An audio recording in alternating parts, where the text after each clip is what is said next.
નમસ્કાર સાધક મિત્રો. આધ્યાત્મિક ક્ષેત્રમાં, આધ્યાત્મિક માર્ગમાં આપણા દરેકનું અંતિમ લક્ષ્ય તો પરમાત્માની પ્રાપ્તિ છે ને, બરોબર?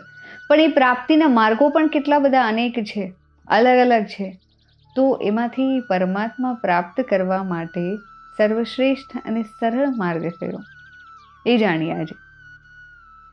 હરિ ઓમ. ગુરુર બ્રહ્મા ગુરુર વિષ્ણુ ગુરુઃ દેવો મહેશ્વરા ગુરુઃ સાક્ષાત પરબ્રહ્મ તસ્મૈ શ્રી આદ્ય પરમ સદ્ગુરુવે નમઃ. આદ્ય પરમ સદ્ગુરુવે નમઃ. આદ્ય પરમ સદ્ગુરુવે નમઃ. જય શ્રી દાદાજી. સર્વેને જય શ્રી આદ્ય સ્વામી શિવાનંદ દાદાજી કી. મિત્રો, દાદાજીએ આપણને ખૂબ સરળતાથી એ સમજાવ્યું છે કે એક સાધક માટે પરમાત્માની પ્રાપ્તિનો સર્વશ્રેષ્ઠ માર્ગ છે સાધના. જ્યારે પણ આપણે ભક્તિ કરીએ છીએ કે કોઈ સંપ્રદાયમાં જઈએ છીએ ત્યારે પરમાત્મા, આ શબ્દનો અર્થ જ એ છે કે આત્માથી પરમાત્મા સુધીની સફર.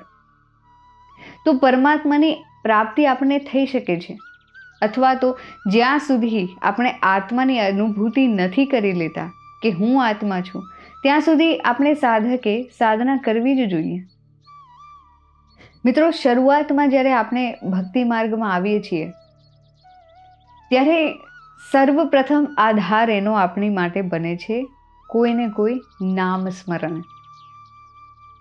જ્ઞાન પણ મળતું રહે છે અને ધીમે ધીમે એ સાધક સાધનાના આસન પર સ્થિર થવાનો પ્રયત્ન કરે છે. આપણા પરમ સદ્ગુરુ આપણને માર્ગદર્શન આપે છે કે સૌ પ્રથમ આપણું જે મન છે તે મનનું નિરાકરણ થઈ જવું જોઈએ. આપણું મન શેષ બાકી ન રહેવું જોઈએ અને મનની બધી જ વિચાર પ્રક્રિયા બંધ થઈ જવી જોઈએ.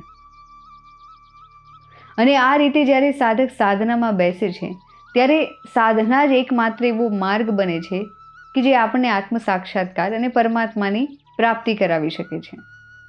કારણ કે તે ઉચ્ચ સ્થિતિમાં સાધકની અને પરમાત્માની વચ્ચે કોઈ નથી હોતું. આનો અર્થ એ કે પરમાત્માનું કોઈ પણ સ્વરૂપ એની વચ્ચે નથી હોતું. એટલે કે કોઈ પણ દેવી દેવતા, કોઈ પણ રામજી, કૃષ્ણજી, વિઠ્ઠલજી, એમનું સાકાર સ્વરૂપ એની વચમાં ત્યાં નથી રહેતું. પરમાત્મા પ્રાપ્તિના માર્ગમાં માત્ર આત્મા અને પરમાત્મા જ રહે છે. કારણ આત્મા પણ નિર્ગુણ નિરાકાર છે ને પરમાત્મા પણ નિર્ગુણ નિરાકાર છે. આપણને આ વાત સમજાય છે ને કે આત્માનું જે સૂક્ષ્મ અતિ સૂક્ષ્મ સ્વરૂપ છે તે પણ પરમાત્મા સ્વરૂપ જ છે. પરંતુ પરમાત્માએ આવા અનંત આત્માઓનું નિર્માણ કર્યું છે. તેથી તે ધ્યાનમાં રાખવું કે પરમાત્મા તો પરમાત્મા જ છે. એટલે કે તે આપણા જીવાત્મા જેટલા મર્યાદિત નથી હોતા, તેનાથી અનંત ગણા એ વિશાળ હોઈ શકે છે. તેના માટે આપણે શું કરવું જોઈએ? જ્યારે સાધક બેઠા બેઠા, જ્યારે તેની મનની વિચારની પ્રક્રિયા પૂર્ણ બંધ થઈ જાય છે, સાધનામાં બેઠા બેઠા, કે તેનો કોઈ દેહ ભાવ બાકી નથી રહેતો, ત્યારે તે સાધના કરતાં કરતાં તેને આત્મ સાક્ષાત્કાર થઈ જાય છે. વિચારો મિત્રો, એ કયા પ્રકારની અવસ્થા પામી શકતો હશે એ સાધક. અને આ કળિયુગમાં આપણે આ સાધનાની વાત કરીએ છીએ. અને આ વાત કરવી ક્યારે સંભવ બની? જ્યારે જ્ઞાન મળ્યું આદ્ય પરમ સદ્ગુરુ સ્વામી શિવાનંદ દાદાજીનું, કે જેમને સ્વયં એ સાધનાના માર્ગે એમને એવી કઠિન પરિશ્રમ કરી ચૂક્યા છે વર્ષો સુધી. એટલા માટે એ તૈયાર આસન સાધકને મળ્યું એમના સાનિધ્યમાં, શિષ્યને મળ્યું એમના સાનિધ્યમાં. કારણ કે ખોજ કરવી મુશ્કેલ હોય છે, પણ એ ખોજનો વાપર કરવો બહુ આસાન હોય છે. એ જ સાધનાનો આગળ વધતા વધતા ભલે ગમે તેટલા વર્ષ લાગે તે આપણે નથી જાણતા, પરંતુ આત્માથી પરમાત્મા સુધીનો જે માર્ગ છે તેને પાર કરવામાં સમય તો લાગશે જ ને. અને તે સમય કેટલો હોઈ શકે તે કોઈ કહી શકતું નથી. દરેક સાધક જે પ્રકારે આગળ વધી રહ્યો છે તે સાધકને દોરી જનાર સદ્ગુરુ એટલા પ્રભાવશાળી છે અને ગુરુ પોતે કઈ સ્થિતિ સુધી પહોંચી શક્યા છે તેના ઉપર જ એ સાધકની સાધનાની પ્રગતિનો આધાર રહેશે. કારણ કે ગુરુદેવ જ આપણું પરમાત્મા સાથે મિલન કરાવી શકે છે. કેમ કે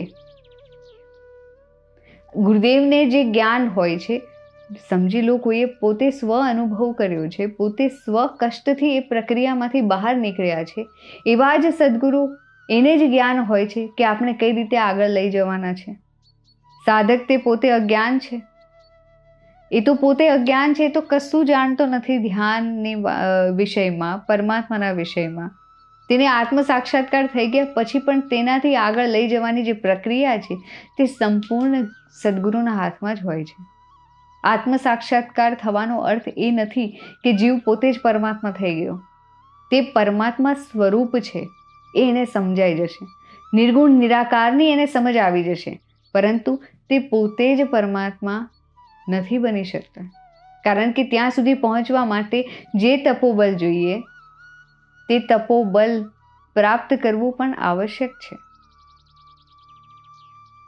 એ પ્રાપ્ત કરવામાં તપોબલ જ સૌથી વધારે મુખ્ય છે. પરમાત્મા સુધી પહોંચવા માટે કેટલું તપોબલ હોવું જોઈએ? આપણને દોરી જનાર, ત્યાં સુધી લઈ જનાર સદગુરુને જ એક ખ્યાલ હોય છે, એને જ એક જ્ઞાન હોય છે. જે પરમ સદગુરુ દ્વારા શિષ્યને સાધના પ્રાપ્ત થાય છે, એને સમજાવે છે સદગુરુ કે ભાઈ તું સાધના કર, પહેલાં તને આત્મ સાક્ષાત્કાર થશે અને પછી ધીમે ધીમે ધીમે પરમાત્મા સુધી કેવી રીતે જવાનું છે તે ગુરુદેવ પોતે જણાવશે. કારણ કે ગુરુદેવ તે સર્વોચ્ચ કક્ષાના હોવા જોઈએ જે સાધકને પરમાત્મા સુધી લઈ જઈ શકે. આ બધું જ સદગુરુ પર નિર્ભર કરે છે. સદગુરુની પહોંચ ક્યાં સુધી છે, ગુરુ ક્યાં સુધી પહોંચ્યા છે એની આધ્યાત્મિક સાધનામાં, એના આધ્યાત્મિક પ્રગતિમાં, તેના આધારે જ બધું કહી શકાય છે. બાકી કોઈ પણ સામાન્ય ગુરુ આપણને ત્યાં સુધી દોરી જઈ શકે એ કહેવું મુશ્કેલ છે. કારણ કે ગુરુ તત્વ તો સર્વે એક છે, પરંતુ એ દેહમાં પુરાઈને આવેલી મહાશક્તિ, એનું તપોબલ એ અલગ અલગ છે. અને જો એવી મહાશક્તિ પ્રાપ્ત થાય છે કે જે સર્વોચ્ચ કક્ષા સુધી પહોંચી શકી છે, એવી શક્તિનું જો સદગુરુ રૂપે માર્ગદર્શન પ્રાપ્ત થાય તો શિષ્યને પ્રગતિ કરવી આસાન બની જાય છે. ગુરુ ક્યાં સુધી પહોંચ્યા છે તેના આધારે જ બધું કહી શકાય છે. બાકી કોઈ પણ સામાન્ય શક્તિ કે કોઈ પણ સામાન્ય વ્યક્તિ આ જગ્યા સુધી, પરમાત્મા સુધી કોઈને પહોંચાડી નહીં શકે ને. કોઈ ગુરુ અજ્ઞાની તો હોતા જ નથી, તેઓ જ્ઞાની જ હોય છે. પરંતુ સાધના માર્ગથી તે ગુરુ પોતે ક્યાં સુધી પહોંચ્યા છે તે જાણવું, તે સમજવું મહત્વનું છે. જો સાધના માર્ગમાં ગુરુદેવ પોતે સાધના કરતાં કરતાં પરમાત્માને પામી લીધા હોય તો તે ગુરુ પોતાના શિષ્યને બહુ સરળતાથી એ સાધના આપીને તે જ સાધનાના માર્ગ દ્વારા પરમાત્મા સુધી એને પહોંચાડી શકે છે. આના માટે સાધના, ધ્યાન ધારણા, તેના સિવાય માણસ ત્યાં સુધી પહોંચી શકતો નથી. તે પહેલાં આપણા જેવા સાધકોના ગુણો કેવા હોવા જોઈએ એના માટે એ પણ જાણવું જરૂરી છે. સાધકના ગુણો પહેલાં બદલાવા જોઈએ. ધીમે ધીમે તે સત્વગુણી બને છે અને પછી તે સાધનામાં ઊંડો ઉતરે છે. સાધનામાં બેઠા પછી જ્યારે તેનો કોઈ વિચાર બાકી નથી રહેતો, એક પણ સંકલ્પ એનો શેષ નથી રહેતો, ત્યારે જઈને તેના દેહ ભાવ પણ છૂટી જાય છે અને દેહ ભાવ ગયા પછી જ આત્મ સાક્ષાત્કાર થાય છે. આ સંપૂર્ણ પ્રક્રિયા છે. આત્મ સાક્ષાત્કાર થયા પછી પરમાત્મા સુધીનો જે રસ્તો છે, જે સફર ખેડવાની છે, તે ગુરુદેવને જ ખબર હોવી જોઈએ. ત્યારે જઈને આપણને પરમાત્માનો સાક્ષાત્કાર થશે અથવા આપણને પરમાત્મા સુધી પહોંચી શકીશું. આ જ પરમ સત્ય છે. આ માર્ગમાં માત્ર સાધના માર્ગ જ કાર્ય કરશે, બીજું કંઈ જ નહીં. માત્ર નામ માર્ગથી પરમાત્મા સુધી જવા માટે તો ભગવાનનું જે સાકાર સ્વરૂપ છે ત્યાં સુધી, કે ગુરુની પહોંચ જે ભગવાન સુધી હશે, આપણને ત્યાં સુધીની ગતિ મળશે. પરંતુ તે ભગવાન જ સર્વોચ્ચ પરમાત્મા છે કે નહીં તે તો ત્યાં ગયા પછી જ ખબર પડશે.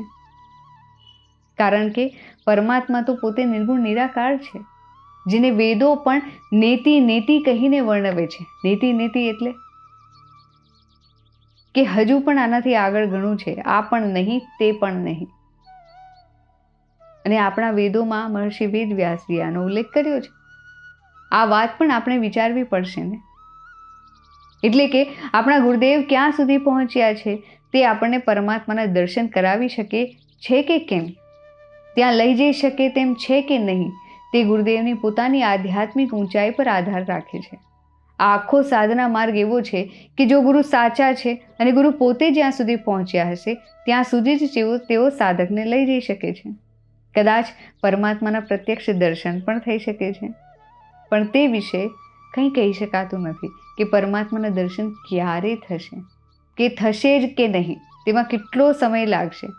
આ 60-70 વર્ષની જિંદગીમાં થઈ જશે કે પછી હજારો વર્ષ, લાખો વર્ષ લાગશે, તે તો એ સાધક સાધનામાં બેસશે તેના ઉપર જ નિર્ભર કરે છે.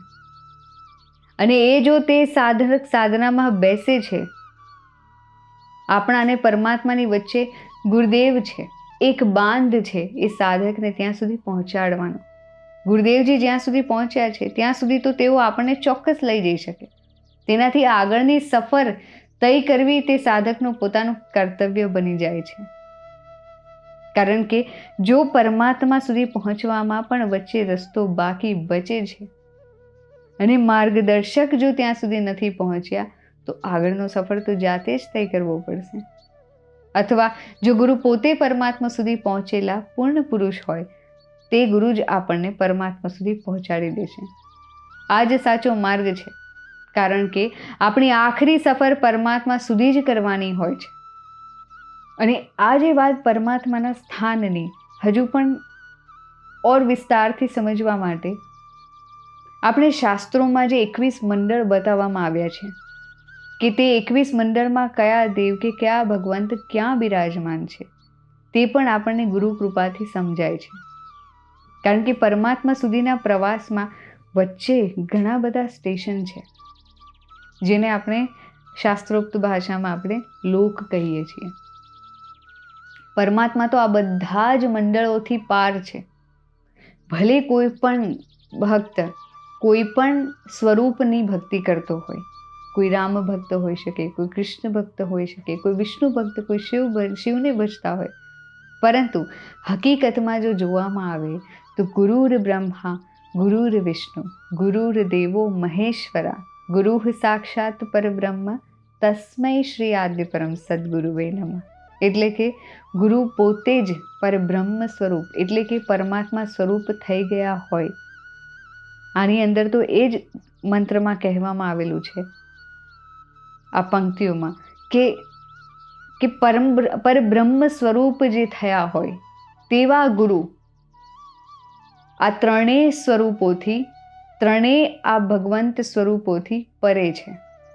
ગુરુની આવી દિવ્ય વ્યાખ્યા તો શાસ્ત્રોમાં છે જ, પરંતુ ગુરુદેવ આપણને ક્યાં સુધી પહોંચાડી શકે છે તેના પર જ સાધકનો બધો આધાર હોય છે. આખરે ગુરુદેવ જ સર્વોપરી છે. ગુરુદેવ જ્યાં સુધી દોરી જશે ત્યાં સુધી સાધક જઈ શકશે. તેઓ પરમાત્માના દર્શન પણ કરાવી શકે છે. એવું બિલકુલ નથી કે ગુરુ પરમાત્માના દર્શન ન કરાવી શકે, કારણ કે સાધના માર્ગથી જ પરમાત્મા સુધી જવું પડશે. તેના સિવાય આપણી પાસે બીજો કોઈ વિકલ્પ છે જ નહીં. આપણે એટલું યાદ રાખવાનું છે કે ધ્યાન માર્ગથી જ આત્મ સાક્ષાત્કાર અને એ જ આત્મ સાક્ષાત્કારથી પરમાત્મા સાક્ષાત્કાર સુધીનો સફર પૂર્ણ કરવો આ જ સાચો માર્ગ છે. જય શ્રી આદ્ય સ્વામી શિવાનંદ દાદાજી કી.